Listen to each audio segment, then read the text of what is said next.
Konusli maydalagichning maydalovchi organi qo'zg'almas konus ichiga joylashtirilgan qo'zg'aluvchi konus hisoblanadi.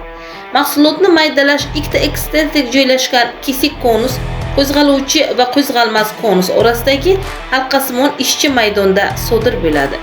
Qo'zg'aluvchi konus pastki uch eksentrik valga erkin kira oluvchi valga zich o'rnatilgan. Eksentrik val vertikal podshipnikda aylanadi.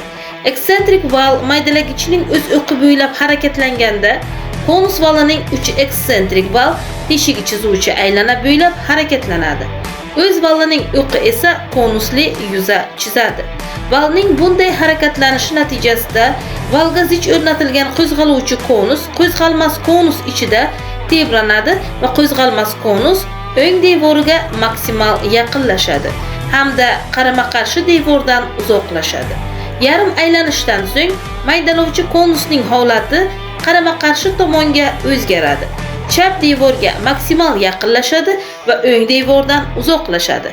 Qo'zg'aluvchi konusning qo'zg'almas konusga yaqinlashuvida mahsulot maydalaniladi.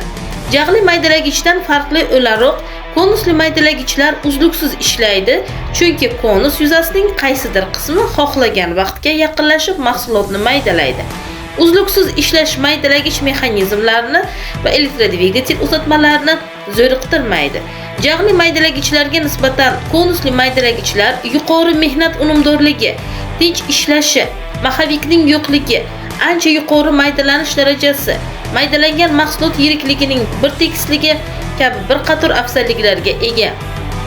O'rtacha maydalash darajasi 3-4 ga teng. Ularning kamchiligiga tuzilishining murakkabligi, bo'yinning balandligi kirib, ular maydalagich tayyorlashi va ta'mirlashni qimmatlashtiradi. Yana bir kamchiligi yopishqoq va loyli mahsulotlarni maydalashga yaramaydi. Belgilangan vazifasi va maydalash jarayonining xususiyatiga qarab ikki turdagi konusli maydalagichlar mavjud.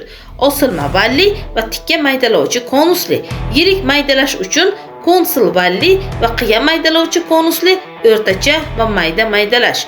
O'rtacha va mayda maydalash uchun ishlatiladigan maydalagichlarning xarakterli xususiyati ularda maydalovchi konusning qiya shaklga bo'linishidir.